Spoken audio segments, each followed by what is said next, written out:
Happy Wednesday, folks. We are here. We are on time. We have to apologize for the Google glitches that we had yesterday. We had a really good guest, Joe Yerdon from The Athletic, and we did a show for over an hour, and those who watched it live know it was good, but when we went back to feed the YouTube video and feed it into the podcast for TuneIn and other places, it was only 35 minutes, and apparently the sound was jumping around, so I do apologize for that. Hopefully Google's got their things straightened out. So it's a little disappointing. I mean, we really did like that show yesterday. Not that we don't like it every day, but it was nice having Joe on, and yeah. It's annoying. Now, Ross, you have some pre-show stuff. Yeah. So I'm flipping through ESPN today, and because I'm a sports junkie, like we could all say, hey, they don't cover.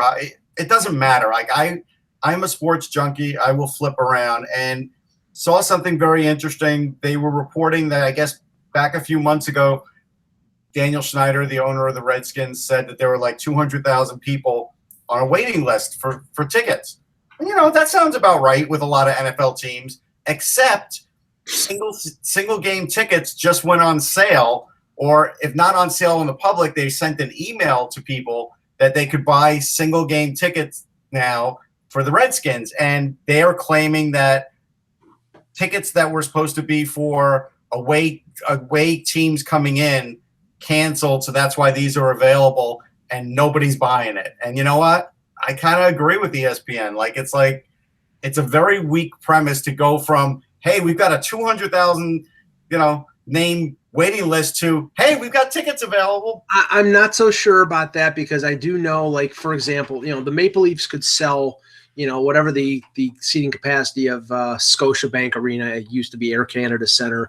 I think it's close to 19,000. They could sell 19,000 season tickets, no problem. They always hold back about, I think, anywhere from 500 to 1,000 tickets for single game seats.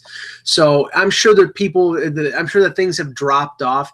But the thing is, Russ, you have to realize that ESPN has become extremely political over the last few years, and that I think that they look for opportunities to prop up people like LeBron James and to attack like organizations like the Washington Redskins, because they're not exactly politically correct. So I mean, I think their coverage is colored by things like that. Well, here's the thing though. So like if I want to get Eagles tickets, right? It's standing room only. So right. Now I'm going to see on Ticketmaster if I want Redskins home tickets. And I get what you're saying, but again, then don't boast about your season ticket, your 200,000 on a list. Well, I also think it's because the team sucks. I mean, the Redskins have been disappointing the last few years. I mean, they basically let go Kirk Cousins last year, and he goes on to some other place. And it's like the Buffalo Sabres. The Sabres had a backlog of season ticket holders. They had a waiting list of probably over 10,000 people, and this was based on when they made 2 conference finals a decade ago. I can tell you, I gave up my season tickets this summer because their product has been really bad the last 3 years. All right, I just went into a game, Redskins versus the Colts, September 16th, at Landover. I could get tickets. Is that their opening game? Level tickets. Is that the opening game? I don't know, but that's on, and again, this is on Ticketmaster. Yeah, I mean, there's no doubt. I mean, if this is the case, I mean that you can go in and get single tickets, that the demand is down, and it's like anything else. Yeah, that's their opening. That's their home. That's their official home opener. It's like anything, Anthony. If your product sucks, mm-hmm. there are going to be tickets available. I'm sure the Eagles, there are going to be people killing each other to get. But there's always people killing each other for Eagles tickets too. I mean, right. In this town, they're all like, the Eagles is just, that's their mainline drug of choice. It's the church of football in this town. So, they'll still have waiting lists, and they'll have waiting lists at least for the next half, at a minimum, the next half decade. Yeah, there'll be a carryover. But I don't think they were making this one up, Mike, because if you can go to Ticketmaster and get tickets that easy. But here's the other thing, Mike. We did finally see. We talked about this a few weeks ago. And we did finally see where that stupid rule in minor league baseball with the runner being put on second base reached a boiling point already because who was it? Let's see. It was the Phillies game, and they had no hits, no walks against Tampa, and yet they beat them 1-0 because, and we talked about this. Remember, we said, hey, if you just get the runner to third base somehow because you have no out and a runner on second, that's not that hard to do to win a game. It really isn't. No, this is the thing. I understand the want of the multiple professional sports to make the game more pleasing to the fan, and with the lack of attention span of some fans out there, they want to shorten up games. But honestly, it's part of the game. You cannot start doing things like they did. I mean, in the NFL, they're basically adopting sort of a college football playoff scenario, or overtime scenario where they're starting. It's not immediately that the team wins if they kick a field goal. There's an opportunity for the other team to respond. And now in baseball they're doing, and I don't think they're going to do this in the major leagues. If Rob Manfred does this, I think they'll have a lot of people screaming bloody murder. Not only the traditionalists, but I think other people as well. What I have a problem with, and it was illustrated in that game on Sunday between the Yankees and the Red Sox. You had Tanaka versus David Price. Right. We're taking 30. I think the average was 35 seconds per pitch.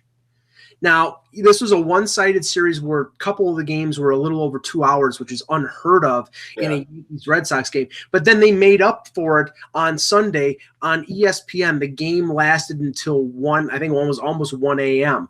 I mean, in AAA, they used the clock. I don't have a problem with that because it speeds up the game. No, that's fine. I'm good with that. But to artificially put somebody on second base, it's akin to putting a team in college football on the 30-yard line and seeing if they can run a red zone drill. That's a bad thing to do. But again, Mike, you would have hated the running clock if they had it in the batter's box for Derek Jeter. Because Derek Jeter wouldn't have been able to step out 100 times or adjust his glove 5,000 times. Yeah, but he wasn't as bad as Nomar Garciaparra and Mike Hargrove. He was pretty bad. Yeah, it was gamesmanship. I'm one who likes who has seen it used, had the opportunity to see it used this summer in Trenton. I like it. It's kind of just a little bit of a reminder, in my mind, that part I like. It's a bit more of a subtle come on, get your ass in gear and get yourself set. Well, what about the runner on second end? That's a huge advantage. No, I'm against that. I'm completely against that idea. But I do think the idea. I'm definitely a proponent of the clock. After seeing it in play, I think the pitch and batter's clock and time between innings clock, I think, is perfectly fine. All right, let's get started with the show. Hello, Hockey World. Today is Wednesday, August 8th, 2018. I'm Anthony Mangione from Sunrise Philly Magazine. I'm Russ Cohen from Sportsology. And I'm Michael Agello, and this is the HockeyBuzzcast here on HockeyBuzz.com. We'll start with some sad news. Hall of Famer Stan Mikita passed away yesterday at the age of 78. I guess he'd been battling dementia for the last few years. It's Lewy body dementia, which is the same thing that Robin Williams contracted, unfortunately. And just to look back on his career, because he retired in 1980, and for people of younger age, they don't realize how great of a player Stan Mikita was. I mean, he started his career with the Blackhawks. It was 1958. And he lasted until 1980, and he had 541 career goals. But Russ, I'm 51. I remember seeing Mikita still be an effective player in the mid to late 70s. I mean, he scored 86 points in 1975. That he was good almost up to the very end. This is a great player. Sorry, you know what it was? He was a really good skater. He had a great shot. So if moving the puck wasn't a problem for him, but he could get around defenders of his day fairly easy. And that was the thing. Like, defenders back then, there weren't a lot of Bobby Orrs and Brian Leaches and whatever. So he could get around guys, and if he just had a little bit of room, he had a great wrist shot. But early in his career, he was a guy that would push back, right? He had 100 PIM years, and then he paired that back to be a supreme scorer, and he was.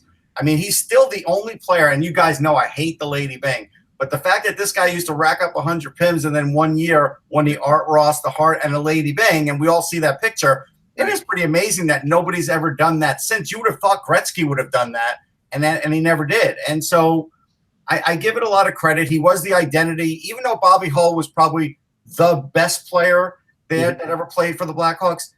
Stan Mikita was the identity. Like, he was a hockey ambassador. And even people who don't really know Stan Mikita know the name. Right. And you say Stan Mikita to somebody who's like like someone who'll watch hockey once in a while or just goes, they'll know the name. And that's the thing about it.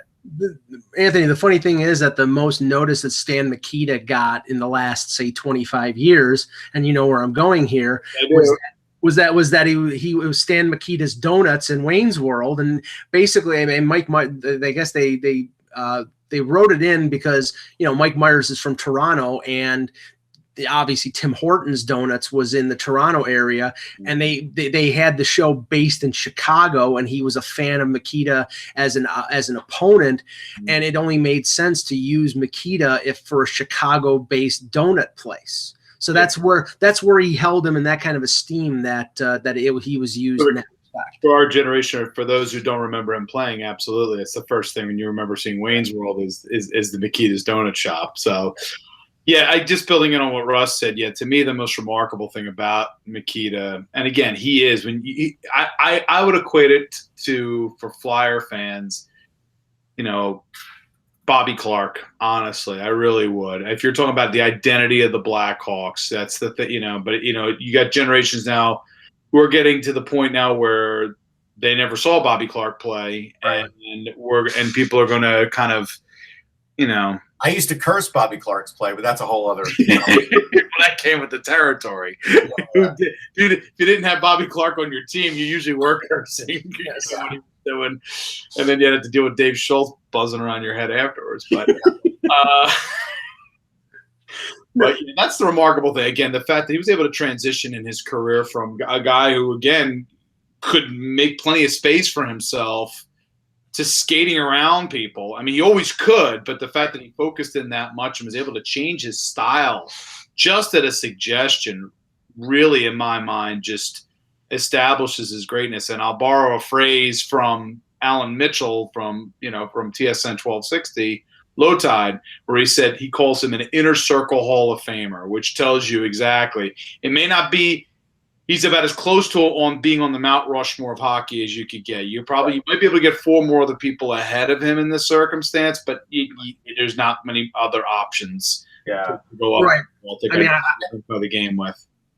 I was going to say, Mike, our friend online, Yoni Niemanen, had a couple great stories, but he showed a great picture from like 1957 of him with the Czechoslovakian jersey on, which is great, right? Because there's no longer a Czechoslovakia, so that's right. Pretty cool. And also, he told a story, and I didn't know this, of a young Stan Mikita going back home, buying a car for his parents, and giving them all the money he had made, and then flying back with no money. Yeah, no. For those who don't know, he was born in Czechoslovakia during the war. Yeah. At the age of 8, he was sent over to St. Catharines, Ontario, where I believe his aunt and uncle lived.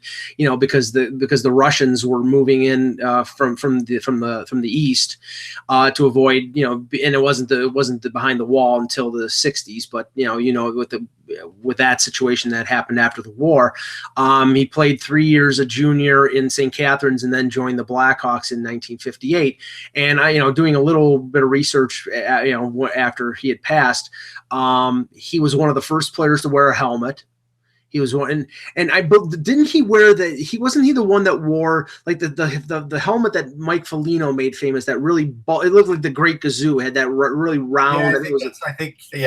Yeah, he was one of the first players to wear a helmet. He was also one of the first players that had a curve on his stick. It was related that he got his stick stuck in the boards one time, and it torqued the blade, and he decided to keep using that. And obviously that became he was a big stick guy. I'll tell you this quickie offshoot story. At the 2003 charity, remember, this is just a charity all-star game in LA with former players and celebrities. Lanny McDonald had the blowtorch out, And while I was talking to him, I would say for a good 3, 4, 5 minutes, he was curving his stick. Mm-hmm. And that was like what you did in those days. Yeah. And Yager did it. But remember, Yager got caught in the shootout with too much of a curved stick. I don't know if you remember that, but he did. Russ, one of my more vivid memories, and this is not Mikita related, but you say Lanny McDonald, when I was like 11 years old, seeing a Leaf Sabres game and watching a 2-on-1 break between Sittler and McDonald. Jim Schoenfeld was the defenseman. Don Edwards was the goalie for Buffalo. I was standing at the top of the stairs near the Zamboni entrance at the Odd, and Lanny had this big banana curve on his stick, and he let go a slap shot from the face-off circle that beat Edwards so badly that after the puck had hit the twine, he moved. He raised the glove. It was like just as by reflex, but it was so the shot blew by him so quickly. So actually researching it, Yager wasn't in the shootout, but he had 2 illegal sticks taken away in 2006. 2. Did he steal Marty McSorley's? But yeah, so but all about timing, right? You just don't want to get caught at the wrong time. Exactly. But yeah, just to finish, Stan Mikita was an all-time great. I would say that right now it's 1-2 him and Jonathan Taves in terms of centers for the Blackhawks history. At least Mikita won 1 Stanley Cup in 1961, never won after that, and he was in a couple cup finals after that. But Taves has got 3. But I think the measure of the quality of the player. Remember, this was most of his career was in a 6-team NHL, and he was one of the best in that 6-team NHL. So Question for you though. So you got Mikita, it's Mikita and Taves. Yeah. But then let's see. Denny Savard might be 3rd. I would say Savard's got to be 3, and then who's 4? Roenick? No. You're missing Bobby Hull though. Bobby Hull. No, centers. Centers. Hull's a win. Yeah, I'd say Roenick. Even though his window is shorter than it probably should have been. Yeah, I'd say Roenick. Yeah. I mean, you can't say Phil Esposito because he started his career there, but he didn't. His prime and his great years were with the Bruins and later the Rangers. But I'd say that would be the top 4. That's a pretty good list. Yeah. Okay. Let's move on to some other more pleasant stuff. Now, Russ, you had a note on Wayne Gretzky representing. So Wayne Gretzky, I have to pull it up because I want to make sure I get it right. He's like now a brand ambassador for the team in China. Let's see, I got the Kunlun Red Star. Yes. For the Kunlun Red Star. That's who they are. So he is going to push hockey in China. I think it's amazingly great timing that comes before the NHL games start there and before the next Olympics. Bingo. You not a coincidence. You just got it right there. There you go. Paving the way, smoothing the way. Zamboniing the ice. Is Wayne getting a little recompense for this? I wonder. Are they buying up some of that wine that he's brewing in Southern Ontario? I actually drank Wayne Gretzky's wine. It's pretty good. You've got a lot of investment there. The NHL. We know there's a couple other things that I was reading about in terms of investments among some hockey people over there beyond just the NHL. It's interesting. Yeah, it's certainly it's not a bad thing for them to be making those inroads, and I'm not surprised again that Gretzky's going to be at the forefront of that. It might be the tip of the iceberg of what's to come potentially. But it does show you how things have changed, because I always say an amazing thing to me was in the 1920s when MLB sort of went on a trip to Japan. Like, they already knew who Babe Ruth was. Like, and how do you really find out who Babe Ruth was back then? Like, you either saw it in the newspaper or maybe you heard something on the radio in Japan, right? Now, he could have been a brand ambassador for baseball, and he could have made an unbelievable amount of money. But nobody thought about it back then. Oh, Russ, he made tons of money barnstorming in the way. Like, he wasn't like a brand ambassador for the sport, but he could have been. Like, he wouldn't even have had to play a game. He was baseball, right? And so that does show the difference now, because Wayne Gretzky is the biggest name in hockey out there, and so he is cashing in on that name.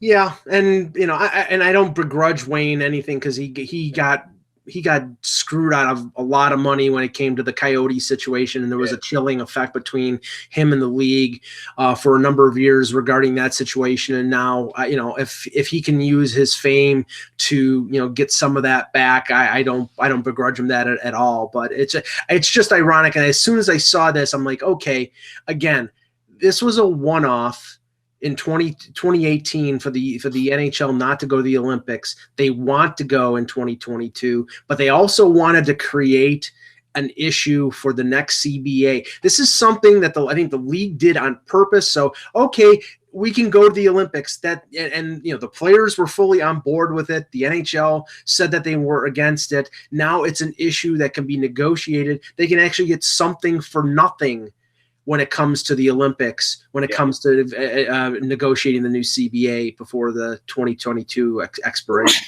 Yeah. On an offshoot, I do want to tell people, go to my Twitter account. I've recently started watching the show Continuum. It's really good. It's a Canadian show. It's like a sci-fi. And there's an actor on there, Victor Webster. I posted a picture of him side by side by Eric Lindros. If there's ever a movie, the Eric Lindros story, this guy can play it. Like, he really looks a lot like him. There's some features there. It's that time of the year right now where everybody is doing their top 20 list or top prospects or reviews of previews or reviews of the 2018 draft, and we've seen a couple of them. And I wanted to bring this one up because I saw it in the next edition of the Hockey News. There was a ranking of the 2018 draft that we were all at, and I was sort of taken aback by a couple of the ratings, and I know, Anthony, you'd be taken aback by the rating of the Philadelphia Flyers, who got a C+. I thought their draft was pretty good, and based on the front, I think I think there's been a common theme, I think, for a lot of people with Philly of recent years, because Philly hit home runs in the last several drafts, and they got a lot of depth. Like, surprising. Like, for example, Noah Cates in the 5th round, obviously, if you're striking on a 5th round pick, potentially, you're going to hear that. There was a lot more picks for everybody, I think, this year after you got past the initial pick of Joel Farabee, where initially people were surprised at the Jay O'Brien pick, but watching O'Brien, obviously, in the World Junior Showcase, people are like, oh, okay, then that's a different story. But then you get to, Adam Yinning, who I think a lot of people look at, they feel that there were some other players at that spot. And a little bit further down, this felt like, to me, a draft where Philly was looking for more system depth, adding, guys who might project a bit lower in the lineup potentially over the long haul than some of the home runs that have existed the last few seasons. So I'll say maybe the rating, I would have probably been more in the B. It would have been more in the B- range potentially if you had to give it a rating, which I hate doing. Right.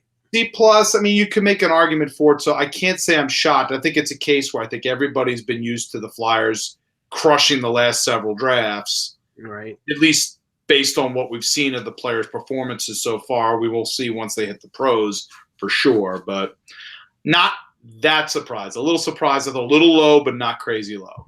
And I had this a little low. I had a similar opinion of the Leafs ranking. They ranked the Leafs draft as a C+, and I said to you guys at the draft, I thought that Dubas relied more on his own internal scouting, guys, people that he knew through Sault Ste. Marie. I'm sure that, and his own observations of Rasmus Sandin, that, I think he sort of put aside some of the scouting information that he had from the Hunter administration and went with his own. And, the guys like Sean Dursey and Matt Hollowell, who were in the Leafs development camp the previous year, but they gave in the Hockey News, they gave him a C+. I would have said probably B- or B. And I thought that was a little getting the echo here. Actually, I would have given them a C-. I wouldn't even have given them a C+ or a B- because I think with Dursey, with that pick, they left a lot of guys on the board. Now, if he turns out to be a great defenseman, then I'll change my mind, and I don't get grades either. But I'm just saying I wouldn't be able to grade him that high. Yeah, Anthony, try to log back on. Will do. Thank you. So the Jersey one, but again, looking at the Rangers, I don't know how you give them an A+. I mean, here's the thing. Kravtsov, however you pronounce it, we don't know what he is going to be. And just because he's playing in the KHL doesn't grade him higher than Oliver Wahlstrom. Actually, they had a great stat during the summer showcase where if you count all the NTDP games and everything else that Wahlstrom played last year, he was the highest scoring prospect in that draft. So just shows you. I love the picks of Miller and Lundqvist. They called Olaf Lindblom a great goalie. I don't know if he's a great goalie. I saw him. I see there's something there potentially. I don't know if he's a great goalie. And that was the terminology on that. So I wouldn't have given them an A+. I think they had a chance to get a solid B draft here. But I can't give him an A+ because it really does all depend on Kravtsov. And if he doesn't pan out, this draft drops to a D. Yeah, and I had the one I had the biggest problem with was the Montreal Canadiens getting an A-. I know that somebody who I will not name, who was completely biased towards the Canadiens, gave him an A+. And I'm not saying Kotkaniemi can't be a good NHL player. I think he can be, but you can't get past the fact that he was ranked probably at the bottom end of the top 10 by most teams. And because of need, Montreal moved up. Montreal stayed at 3 and couldn't trade down and took him at number 3. Now that means they like him, but I can't give them an A or an A- because they reached at number 3 for an area of need. So, I mean, that it's all subjective and it's all based on what, maybe 3-4 years down the line, we'll say, okay, that was a good pick. But right now, I can't. Sorry to interrupt. I'm sorry. I think they went with the strength of Kotkaniemi and Olofsson, and I think they're both really good.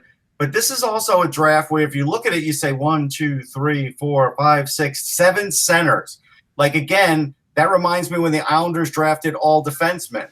Yeah. Are they going to go on the strength of this draft being 7 centers? I hope not.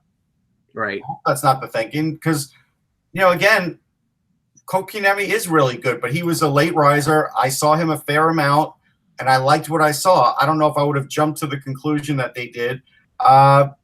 Even another one, I got to relook at the Sharks giving a C- because with Merkley. I mean, if he's not a believer in Merkley, that's why. Yeah, but again, that's a roll of the dice with Merkley. That one, it is boom or bust. And everybody knows it's boom or bust. So just because the Sharks picked him, the Sharks only made 5 picks. So the Sharks have taken chances on guys, though. That's the thing, and I know, but you can't give him a C+ with only 5 picks, and that guy being your top pick. I know as an organization, I think we've heard this before that they're pretty confident in their ability to. Especially going back to the Evander Kane situation, that they can get guys who are determined to be potential problems as or character issues to buy into their culture. So, I'm just saying. They only made 5 picks, and you're banking on Merkley now because otherwise, that draft turns into a lot worse than what we're talking about.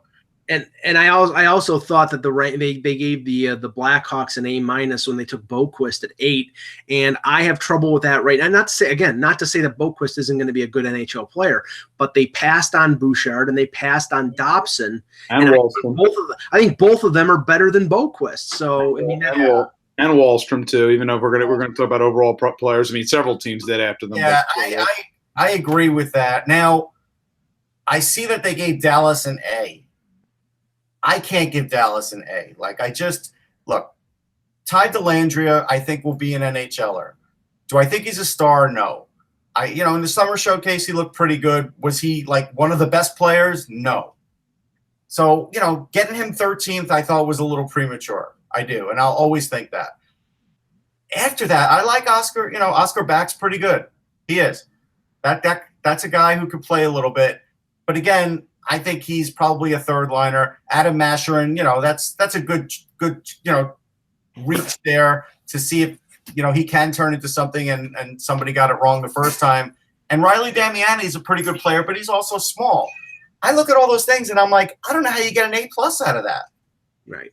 I mean, again, it's all subjective, and we'll probably see. But the thing is that you're plotting what the quality of the draft is 2 months after it happened, or less than 2 months after it happened, when I don't even think you can accurately determine the quality of a draft 5 years after it happened. You can't, but that's why when I see an A+, I'm like, if I'm going to see an A+, you better have like 2 or 3 guys. At least this is the way I feel about it.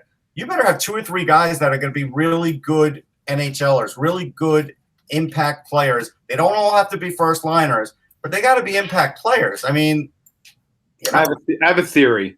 Go ahead. Theory on this for Dallas. I think maybe Ryan had really, really fond memories of the Pecan Lodge, and that affected his ranking, and said, God, if they can do brisket good like they did there, I mean, come on. Believe me, Anthony, every time I close my eyes, I think of those burnt ends and that turn into Homer Simpson. Oh. I think that's the only reason I go back to Dallas ever again is for the brisket, the pork ribs, and the burnt ends at the Pecan Lodge. Yeah. Here's an example. Yeah, right. Where I think he got it right. Sorry. He put the Red Wings as an A+. The Red Wings did a good job. They got Zadina, they got Veleno, they got McIsaac. I think that's a good draft. Those I think are 3 guys that I think I'm okay with that. I think that's a really good draft. That's an A+. That's an A. Yeah. And the Islanders, I don't do A+ as a teacher. I there's no such thing. A, your top. Yeah. Don't screw with the grade point average. Okay. Anthony, as a former teacher, asking to a teacher, have you ever heard of an F+ as a grade? No. Okay, I'll tell you why. Euphemism for a kid who's like, you definitely suck, but I kind of like you. You have your moments of where I can tolerate you. So there's an F+. Yeah, because somebody we all know gave the Nashville Predators an F+ grade on their draft. I won't mention his name. But anyway, okay. One more thing, Mike. Okay. And this is one I will defend for a long time. So the Pittsburgh Penguins got a D. They only made 4 picks. Right. 2 of their 4 picks, I think, are going to play in the NHL. Kalen Addison looked great in the summer showcase. And Hallander. And Hallander's going to be a heck of a player. It's just that not a lot of people have seen him.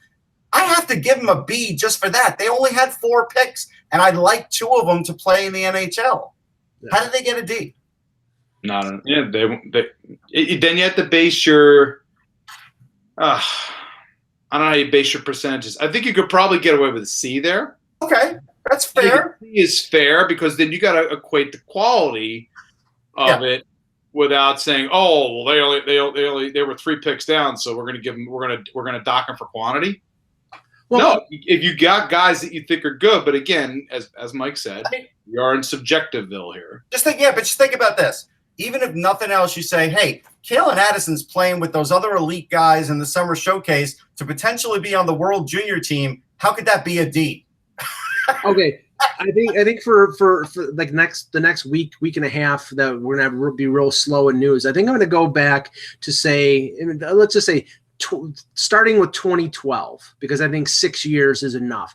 That's fine. We'll do like 5 teams, and we'll just read off like their first 3 or 4 picks, or go just name off the notables and rank their drafts, because I think 6 years is enough. Because everybody would be 23 or 24 or maybe 25.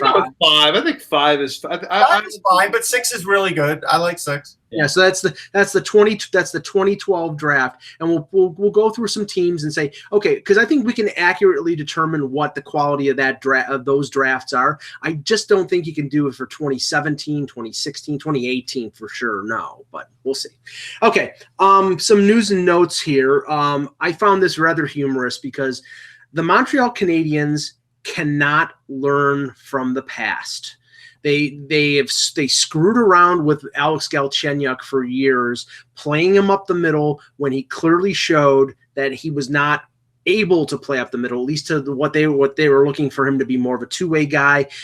He offensively could carry the burden up the middle, but defensively, face-offs, a few other things, it was problematic. That led to his being traded to Arizona for Max Domi. Jonathan Drouin, interviewed recently, says he is fully prepared this year to play center. I don't get this. He is not a center, and this team keeps making the same mistake over and over. Can I bring an early point in here? Sure. Here's the way I look at it with Drouin. What's his current contract situation? Well, he just signed an extension. I think it was 6 years, but I'll pull it up. 6-year extension, right? Now, how old is he? At $5.5 million. $5.5 million. So. Yeah, 5.5. How old's Drouin? 20 what? 23. He's got another 5 years. Okay, so he'll be hitting UFA status at age 28. Now, it was a 5-year deal? Yeah, it was a 6-year deal last year. 28, 29, so he's kind of getting to the northern end of what his contract will be. If he rounds into something as a center, we all know what centers can make in free agency. So versus what a winger might get.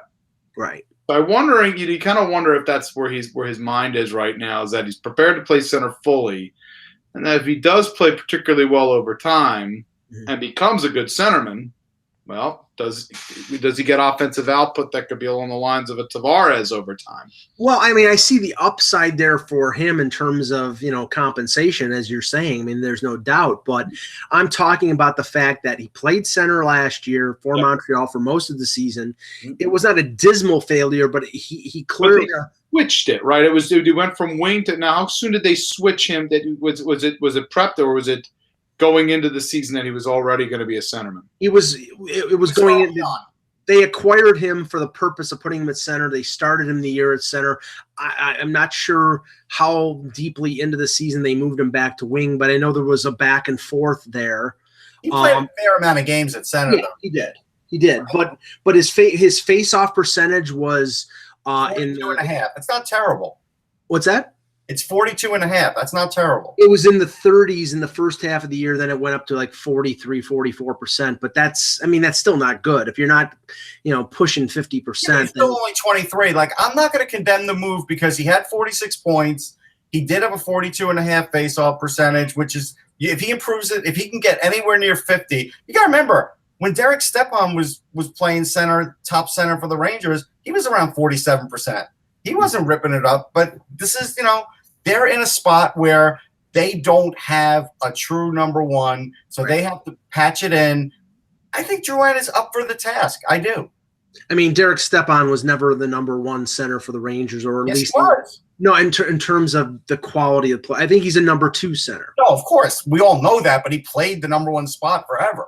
Right. It's like Tyler Bozak being the number one center in Toronto a few years back. So, now here's the downside of the arbitration process. Cody Ceci commented to TSN Radio in Ottawa that the arbitration process was not exactly a pleasant experience. So here he says, it wasn't a fun process. It was worse than I expected. You definitely are a little sour after the whole process. And this is a guy who's under control after this year for another 2 years. And this is what I'm worried about. I mean, I'm not really worried because I could care less whether Ottawa is good or bad. But this is a situation with the way it's unfolding with the Senators, where you have Stone, Duchesne, Carlson, all UFA, all with the potential of walking away for nothing more than cap space. And now if Carlson leaves, you're arguably your number one or two defenseman, because Shabbat probably be the number one. But Ceci has got a bad taste in his mouth. This organization can't get out of its own way. All right, but here's the thing. So with Ceci, guys get mad, right?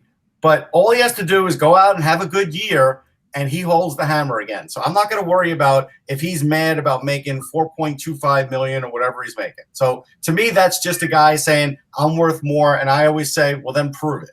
I don't care about that. As far as Stone goes, they could still negotiate another deal. I think in the next year they're going to get this stadium deal, and I think they will start to pay their players again. So I'm not of the belief that this is going to continue on like it was earlier, a while for Arizona where they're just not going to pay anybody. I don't think that's going to continue every year. I just think they're in this spot now with Karlsson because that's where they're at right now until they get this deal because the owner just doesn't want to spend any more money. So I think end of the day, it will work out for some of these other players. Now, I can't say for sure Duchesne, but I kind of get a feeling Duchesne might stay. That's just a gut feeling, though. I don't really know. Anthony? I mean, my thoughts on the Senators, again, everything, as you said, everything seems to be sort of predicated around what's going to be happening next with the arena.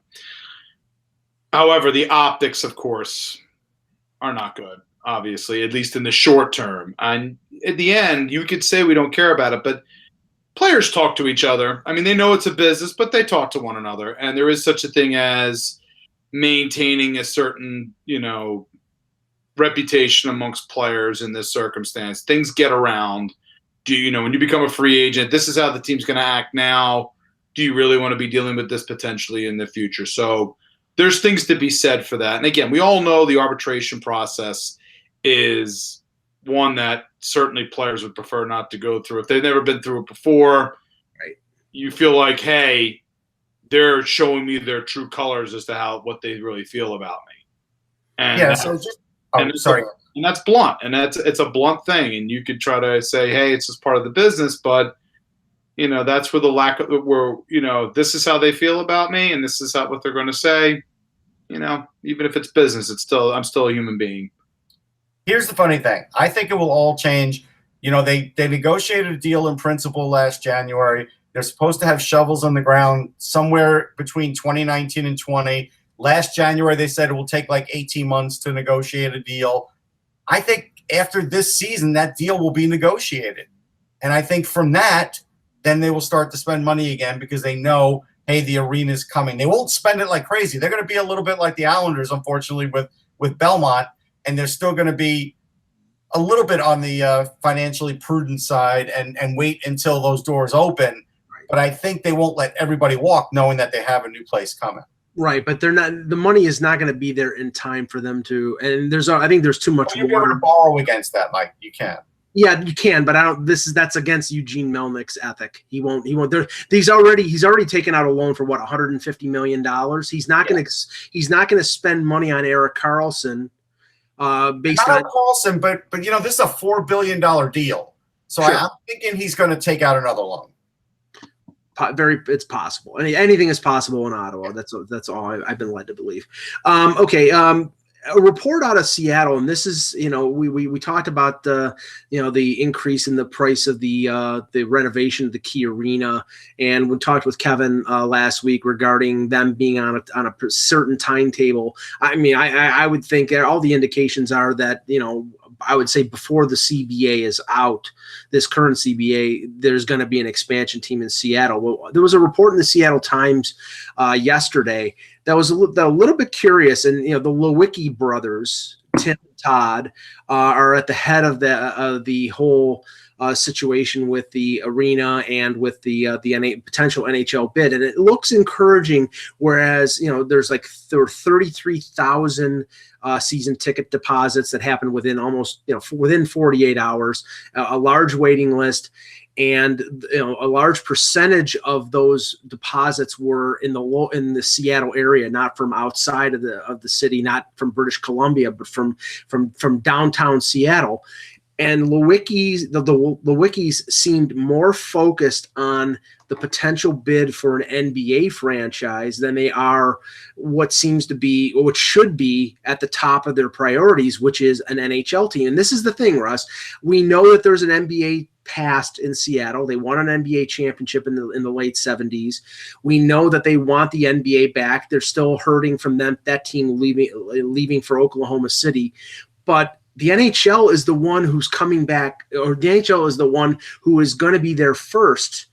But they seem to be, it seems from this report, they're being treated as second-class citizens. All right, so I go back to, and this is the only time I've ever been in Seattle, but I was there as like a guest of Microsoft, right? So I went there, and it was the year before they moved, and I got into Key Arena, and I was at practice for the Supersonics, and I went to a game, and I was in a luxury box. It was nice. The place was full. The fans loved the game. But for some reason, when they moved to Oklahoma, the NBA doesn't seem to want to go back. It's not like the Cleveland Browns where the NFL pretty much promised them, hey, we're going to come back. We realize this was a big mistake. There doesn't seem to be any NBA talk about them going back there. And that, I think, is just like a challenge for these guys because that's what they want because they feel like they were wronged and the city lost that. But that's an uphill battle because, again, until the NBA starts talking about it, that's going to be the hard part. They are going to get a hockey team. I'm sure it's still going to be a focus. Look, any dual owner, Rangers included, the basketball team or the hope for a basketball team is always going to take precedent over a hockey team. It's just the way it is. And I look at it also, again, because we deal with this here at Philadelphia as well with, of course, we have split ownership in two different locations, of course, with Josh Harris owning both the Sixers and the New Jersey Devils. And again, which of the two organizations probably takes precedence in this case? Probably I would say probably the Sixers in this case, because again, the NBA is considered to be is the more lucrative league, and that's where the investment is going to be, and that's where ownership is really thinking in this case, especially in Seattle. Even if we're looking at it from the case of point of that the NHL team would be there first. Realistically, in the landscape of things, as much as we, hockey people may not want to hear it, again, the NBA or the possibility of an NBA franchise has the potential of potentially being more lucrative than the NHL team is. Yeah, and look, when they may not be counting on Canadians for season tickets, because I wouldn't either, because it's a 2-hour drive. They're going to get plenty of Canadian support, though, for games when Crosby's in town, a Canadian team is in town, the Canucks especially. They're going to get a lot of fill-in on that. It may be more than that because, I'll tell you, the Blue Jays played in Seattle last week. I think they said the estimates were between 10 and 15,000 people that came across the border from BC. Yeah. And the Blue Jays are the only Canadian baseball team. So, but if it's the Leafs, we know there are a ton of Leaf fans in BC. Any one of the Canadian teams that go to Seattle, you're probably going to have a sizable portion come over the border and go to those games. So, I think that's a positive in terms of that team being able to draw. But I just think that if the NHL is there and it sounds like it's almost a guarantee they're going to go, that they should be getting, maybe they're taking it for granted. They know that they got the NHL, so they're working harder on the NBA. And I think that's all it is. It's just angling. It's talk. It may even be to get the people in Key Arena to work faster, to be honest. Yeah. Okay. We'll take a couple questions after we do our little game here in the chat. So if you got any questions, put them in there. Now, most of all the unrestricted free agents that are I considered of a major variety, except for Rick Nash, have signed. All the arbitration hearings are over with. We're going to have training camp invites. There are some names like Mike Camilleri and Toby Enstrom that are out there. The interesting thing now between now and the beginning of training camp are the restricted free agents coming off entry-level deals, most of them that have not signed extensions. And we know in most of these instances, the team wants to get them locked up on long-term deals. Although some of them would prefer a bridge deal based on the fact that bridge deals are shorter and cheaper, and it makes the player prove that they're worth what they're asking for. The players like William Nylander last week at the Smash Fest event up in Toronto said he wanted a long-term extension, but I'm not sure where Toronto is. So I feel, in terms of what they want to give them. So let's play a little prediction game here. There's I'd say 6 or 7 prominent players who are RFAs who are unsigned, whether they will get the bridge deal or the long-term deal. We'll start with Dylan Larkin. Now apparently the talk is that they're very close to a deal. I think that Dylan Larkin is going to get a long-term 6-7 year extension. He will take over as one of the leaders on that team once Zetterberg departs. I don't think there's a chance at a bridge, but what do you think, Anthony? I'm going to agree with you there. I think it's going to be a long-term deal in that range, 6 to 7 years. Russ? I think he gets the full 8. I think he's going to be their captain for a very long time, in the vein of Steve Yzerman. Clearly, he's not Steve Yzerman, but he's going to be a really good player and a really solid captain, and I think they are going to sort of, let him be the face. Now, the interesting move of the buyout of Troy Brouwer last week, I thought had ramifications tied to Noah Hannafin, who the Calgary Flames acquired from Carolina in that big deal involving Dougie Hamilton. He's an RFA coming off his ELC. We've heard reports that he doesn't want a bridge, that he wants the long-term deal. But you look at Calgary, they've got Giordano, they've got Travis Hamonic, they have they have a bunch of their defensemen on long-term deals. So I'm not so sure they want to go that direction with Hannafin. Russ, you first. Do you think he gets a bridge, or do you think he gets the long-term? No, I think he'll get a long-term, like a 6-year deal. I do. I think they didn't spend the assets they did to not do that. Like that's basically the plan was, and they cleared out money. This is all just negotiation over term. That's all. I agree. It's going to be a long. Again, when you make that level of a trade, Mike, you're basically committing yourself with the understanding that he is replacing, the young defenseman that you've already had in place. Granted, get Lindholm as well in the mix as well, and he's already also in a long-term deal. But you want to basically show to both the players as well as to your fan base that these are the guys you're willing to back your horses with. Yeah, Brody was the other defenseman. Brody was the jewel of that deal too, because it's great to get Hannafin. The fact that they got Lindholm too, I think that's the part that's going to hurt Carolina fans down the line when he has a really good year. Now we mentioned Nylander. Nylander is looking for a long-term deal. I think right now, based on the amount that he might be looking for, that the Leafs may opt for the bridge. And he wants to sign long-term, but I think he wants to get what, north of what Pasternak got, who was his buddy, who was drafted the same year. But he's not the goal scorer that Pasternak is. And he's not, I think Pasternak carries the ball offensively more than Nylander does. I think Nylander is a very good complementary player. I think he's extremely talented, but I can't see the Leafs spending $7 million a year on a 6 or 7 year deal. That's why I'm starting to think it's going to end up being a bridge. Anthony, what do you think? I would concur. Again, you pretty much hit the points there, Mike, of the fact that if you watch David Pasternak, he is very much, to borrow the old phrase, the straw that stirs the drink in Boston offensively. I think he's definitely right there. He carries the load for Boston. Tough for Nylander to use that as a potential comparison point if he is. I would say probably he'll get he'll get a pretty good deal. Yeah, but it will end up being a bridge.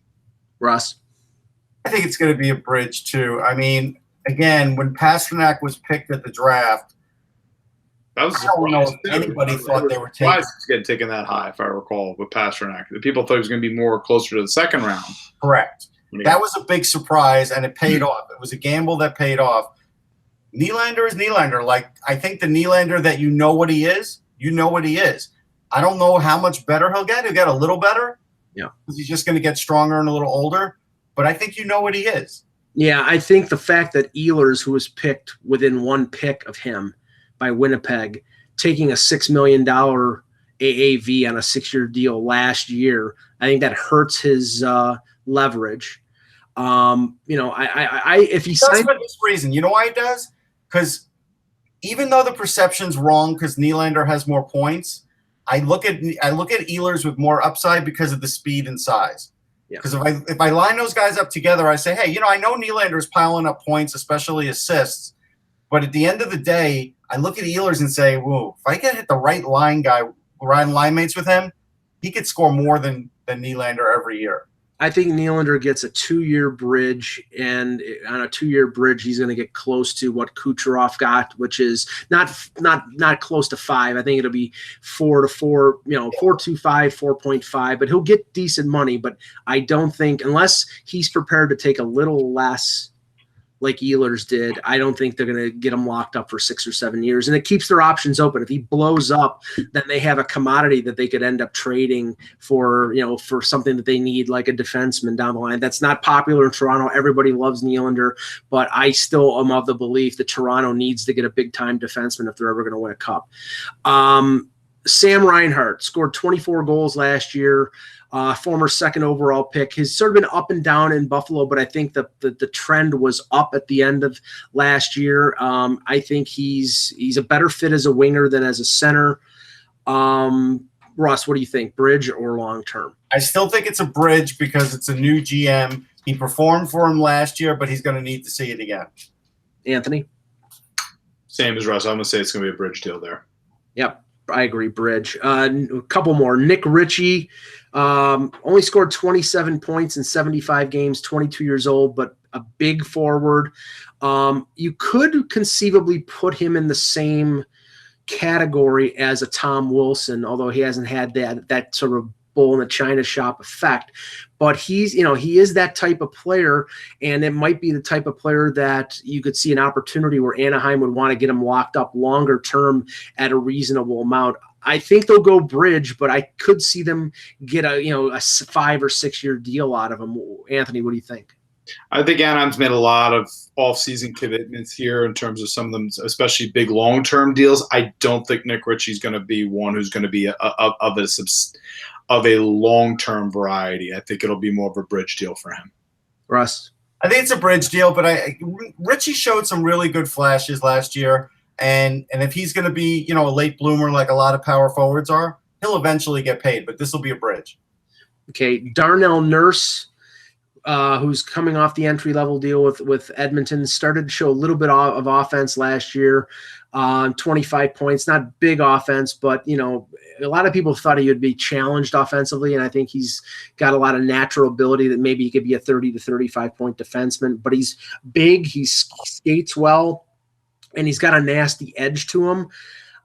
Any defenseman who's in their early to mid 20s, if he's not somebody who there's still question marks on, I think teams want to get him locked up long term. So I think Edmonton will try to lock him up for 6 years. So I think long term deal. Anthony? Nah, this is where we're going to part. I think at the moment, I think they need to see a little more out of him offensively before they go a long-term commitment. That being said, I would say they'll get a few years.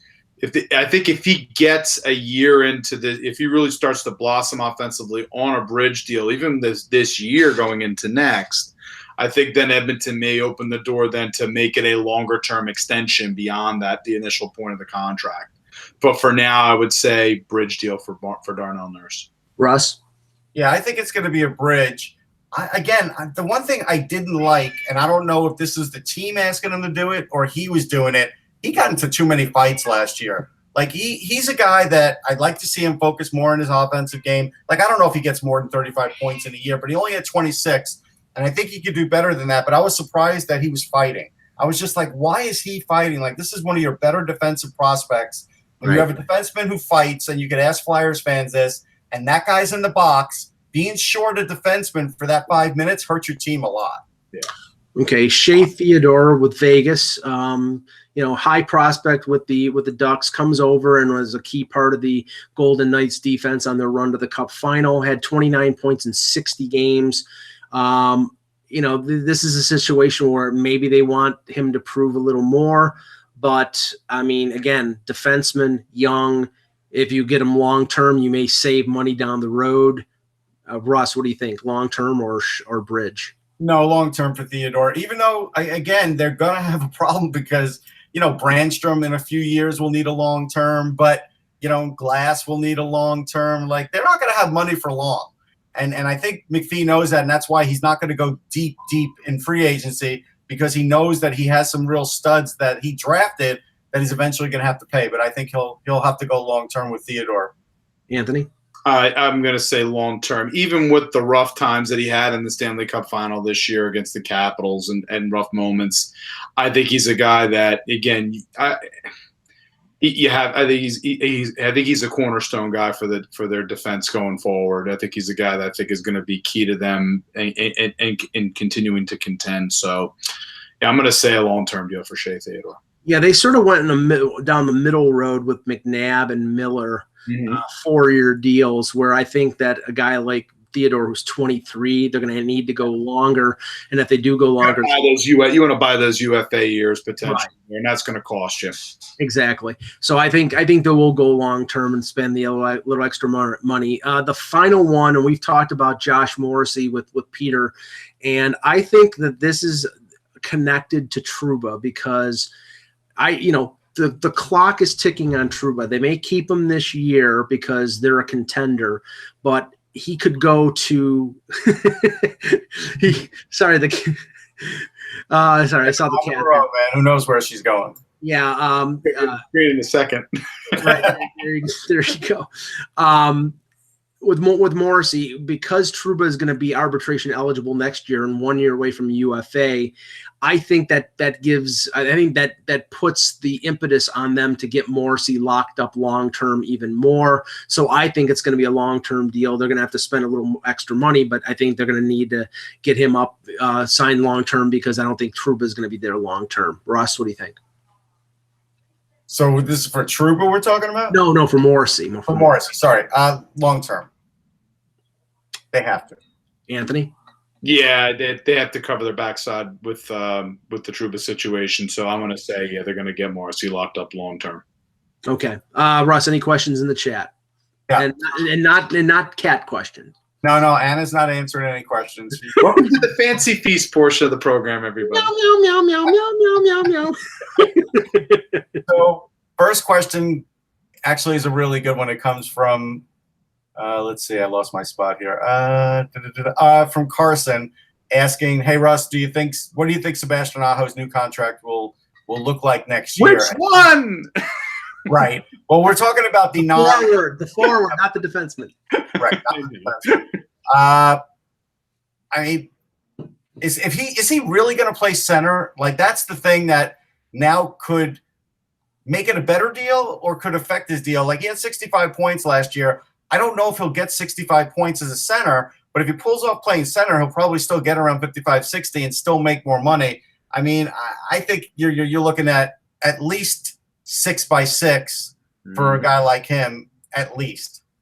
Yeah, I would agree with that. That sounds right around the number and the commitment total and for the years. Yeah, I mean, it's all going to depend on how successful he is playing up the middle. If he struggles, then he goes back to the wing. I mean, you have to face the reality that the pay scale for wingers and centers are two completely different things. If he's successful, then he could make $6 million a year, and they probably want to lock him up long term. If he's a winger, which like Lindholm was supposed to be a center, he played mostly wing, and he wasn't. They didn't like him that much, and they ended up moving him. And now the contract that he had with Calgary is consistent with a good scoring winger. So. I think it all depends on what he does this year up the middle. All right, so Thomas asks, do I see the Flyers or Islanders making trades before camp starts? Flyers, no. Islanders, maybe there's a chance because they certainly could bolster their team, and maybe they do something last minute for Pacioretty or somebody like that. Yeah. So I think a better chance for the Islanders.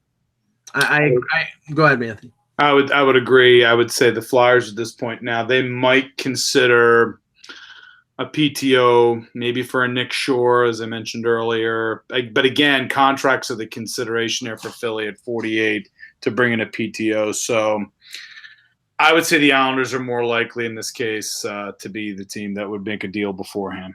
I think it's going to be I think the Islanders will make whatever significant move that they can, because remember, Lou comes in with a sort of a bevy of prospects like Ho-Sang, like the number of first round picks, Del Cole. I mean, he showed little, I would say, sympathy or Just when it came in Toronto, when it came to draft picks from previous administrations, he moved them out because they were pieces and he used them as assets to get players.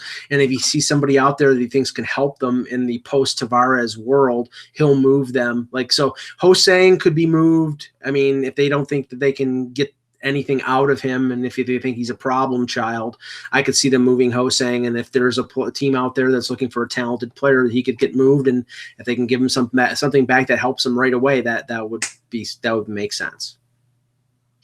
All right, so next one is, I don't know if you guys have ever listened. Matt wants to know, Russ and Company, Spittin' Chicklets, yeah or nay? I'm assuming he's talking about the podcast. I've listened. It's pretty good. I think it's good. I've never heard. Who is it with? This is a Barstool show, isn't it? It's a Barstool show. I think. I purposely avoid Barstool. No, but this one I think is not like what you're thinking the others are. Yeah, I've never listened to it, so I can't say yay or nay whether it's good or not. Ryan Whitney's on it. He does a pretty good job. I think the who's on it? Ryan Whitney. Oh. Right, former NHL Ryan Whitney. NHL I would say like the best ones that I've heard. The 31 Thoughts podcast with Jeff Merrick and Elliot Friedman, I think is the best one out there. And Wyshynski does a pretty good one for ESPN, and Don LaGreca, the Game Misconduct podcast, is pretty good as well. So there's some good ones out there, including ours. So. All right, so Toronto Greenhouse wants to know which Canadian-based teams make the playoffs. So Toronto's in Calgary and Winnipeg. Yeah, that's it. I agree with that. I'm questioning whether Edmonton can make it in. I think this. Yeah, they're borderline. Vancouver is a definite no. Ottawa, give me a break, and Montreal, not a chance. Yeah, I mean, unless Carey Price stands on his head for 65 games. Anthony? Yeah, those would be my three. Okay, one more question, Russ, if you got one. One more question. All right. Russ, who should Detroit move? Because not in the future. This is from Lance. Because contracts like Abby and Helm won't be moved anytime soon. So who should Detroit? All right. So who should Detroit trade? That's a good question. I think it's going to be someone like Nyquist, because I think at the end of the day, I don't know what term he has left on his deal. Nyquist has 1 year left this year, and then he's a UFA. So, yeah, he's a rental. So I think Nyquist goes as a rental for sure. And I think because he makes a fair amount, right? Nyquist makes $4.75 million. Yeah. Yeah, I think he's the number one candidate for me. Remember, there's going to be a change at the end of this year. Zetterberg's contract after this year, the money being paid goes down to $1 million, and there's a lot of speculation that he's going to either retire or go to play in Sweden after this year. Maybe that happens, maybe it doesn't happen, but that's just been the sort of the buzz out there. Plus, they brought in Vanek. He's on a 1 year deal. I think the one that they'd love to get rid of is Franz Nielsen for 4 more years at 5.25. Yeah, but nobody's going to take that. Yeah, that was just a ridiculous contract. Yeah, not even the Islanders. That deal, the minute it happened, it was one of those things where it's like, I like Franz, but I was like, that's no. That would be like trading Dale Weiss for the contract he has. And I'll just make this. Wait, hold on, Ant. Do you have any comment? The Weiss deal is the Weiss deal. I have nothing to add. I'll make this prediction. Last year, there was a lot of talk before the deadline that the Leafs were going to trade for Luke Glendening, who was a Babcock favorite, and apparently Lou decided that no, they weren't going to go down that road, and they ended up trading a second-round pick for Thomas Buchanitz. Right now, the fourth-line center job for Toronto is between Freddie Gauthier, Josh Juris, and Par Lindholm. None of those options really excite me, and we'll see what Lindholm can do. If he is not a success, I could see Luke Glendening being a Leaf by the deadline. Yeah, I could see that too. I mean, that seems like a Babcock move if things don't work out. Although, again, how many years is he going to ask for a center to be brought in? Like, last year he asked and you got one and you hated that deal. And so now they may do it again. Well, I mean, you've got 3 guys there who can play 20+ minutes. Aaron Helm is right out there. No, they don't have the cap. They don't have the cap space going forward. Here's the thing. All right, so Matt asks, why not slot Marlowe as the 3C? You don't want to play Marlowe too many games at center. In the playoffs, if you have to, fine. But you don't even want him to go a lot of mileage too. Well, but first of all, you have 3 centers: Matthews, Tavares, and Kadri is your number 3. Right.